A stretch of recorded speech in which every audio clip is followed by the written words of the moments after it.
Olá, pessoal. Meu nome é Marise Souza. Eu sou aluna de Letras e Literatura do primeiro período da UF Convênio com o CEDEG. Vamos falar um pouquinho de Português 1, volume 2. E o tópico desse vídeo é Registros de Língua e Situação de Comunicação. Vem comigo. Primeiro de tudo, a gente não deve esquecer que as mudanças linguísticas são lentas. Ou seja, elas não se dão de um dia para o outro. Outra coisa importante, as variações entre épocas distintas são chamadas de variantes diacrônicas.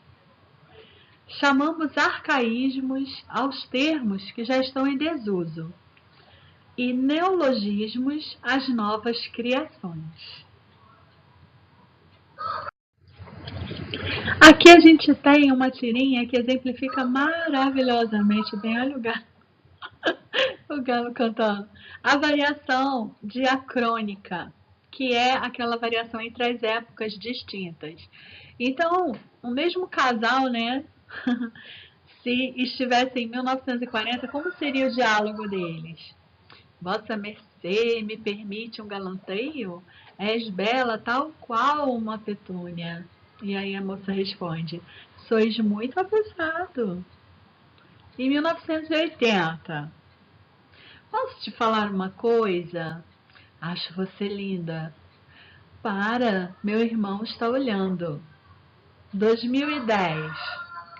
Se liga, mina, tu é a piriguete mais cachorra da balada.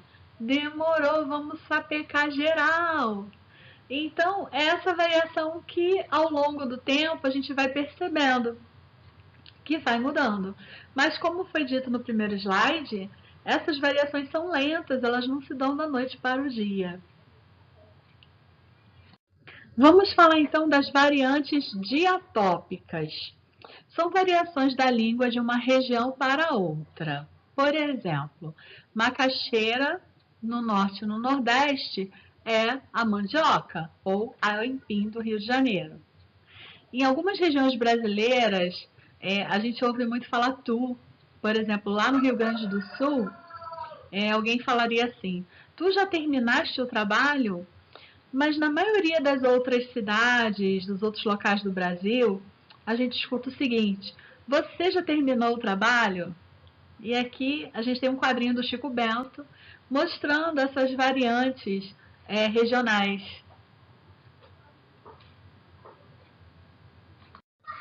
Variantes diastráticas. Elas são aquelas variantes que acontecem de um grupo social para outro. Exemplo disso são os jargões, as gírias, as linguagens que diferenciam jovens de idosos, aquelas linguagens que a gente encontra muito no discurso de mulheres, ou então dos homens, dos médicos, enfim. Essa figura ilustra muito bem isso. Uma pessoa de uma idade mais avançada que se pega assim, não entendendo a linguagem dos jovens. As variantes diafásicas são aquelas que, por exemplo, numa determinada situação, você deveria usar uma forma mais culta da língua, e em outra situação você poderia usar uma forma mais coloquial. Aqui a gente tem um exemplo de uma pessoa usando a forma mais culta da língua numa situação em que deveria ser usada uma forma mais coloquial, em uma situação esportiva. E aí ele diz assim: veja que belos movimentos elípticos fazem essas ondas. Meu caro amigo, pegá-las-emos nesse instante ou mais tardiamente. Então, gente, esse conceito de que está certo ou errado, a gente precisa substituir por adequado ou não adequado. Porque existe uma adequação do uso da linguagem à situação da comunicação. Então, assim, por exemplo, é tão inadequado usar palavras formais numa conversa de bar, assim como no slide anterior, né? A gente viu aquela inadequação do homem lá de terno, querendo surfar e utilizando uma linguagem culta da língua. Então, imagina uma conversa de bar onde alguém vem e fala o seguinte: eu concordo com o senhor, sobretudo quando relata o fato ocorrido. Ou então, você usar gírias e expressões muito coloquiais numa entrevista de emprego. Já pensou? Você fala, valeu, bicho.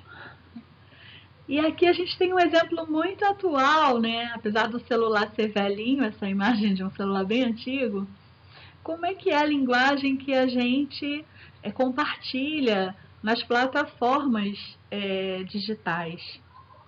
Então aqui tem no primeiro celular tem uma linguagem mais culta que não condiz com a ferramenta e adiante a gente já reconhece mais essa linguagem, vamos dizer assim, mais expressiva do mundo interligado, né, da internet aí. O nível dos sons, pensando em variação linguística. Por exemplo, a gente aqui no Rio de Janeiro fala muito o S chiado. Já, por exemplo, em outros locais, né, São Paulo, por exemplo, o S já é mais sibilante. O L também, no final da sílaba, é pronunciado como U em todo o Brasil. Mas os gaúchos pronunciam o L bem lateral, né, como uma consoante lateral. Então, Brasil. E assim vai. Os níveis em que ocorre a variação linguística. O primeiro deles é no nível da morfologia. Então, por exemplo, a gente tem já uma experiência de conjugação de verbos, mas a gente sabe que existem verbos irregulares que têm uma conjugação toda própria. Então, se eu, por exemplo, faço uma analogia, ou seja, eu pego um verbo irregular e conjugo como se fosse, né, por analogia, um verbo regular, vai acabar acontecendo isso daqui, ó. Se eu pôr, quando na verdade deveria ser se eu puser. Ele manteu, quando deveria ser ele manteve, etc.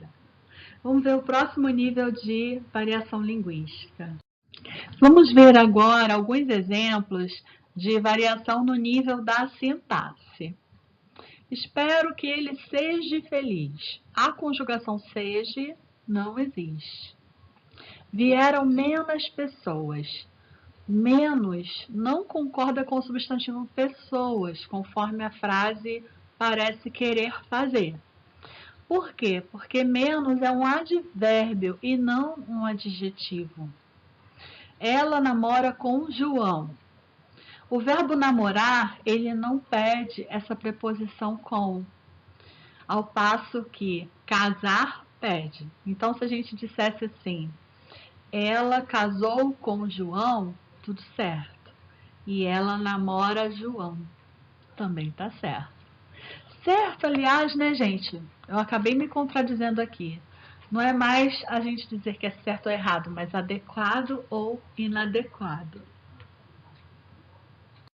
E para encerrar, no nível do vocabulário. Então, por exemplo, tangerina, a gente fala aqui no Rio de Janeiro. No Nordeste se fala mexerica. E no Sul, bergamota. Bergamota. Outro exemplo, o português do Brasil, a gente pega uma linguagem da informática, né? E fala mouse. É isso aqui, né, gente? Ó. Isso aqui é o mouse. Já no português de Portugal, eles nomeiam como rato. Bem interessante, né? Bons estudos e até o próximo vídeo.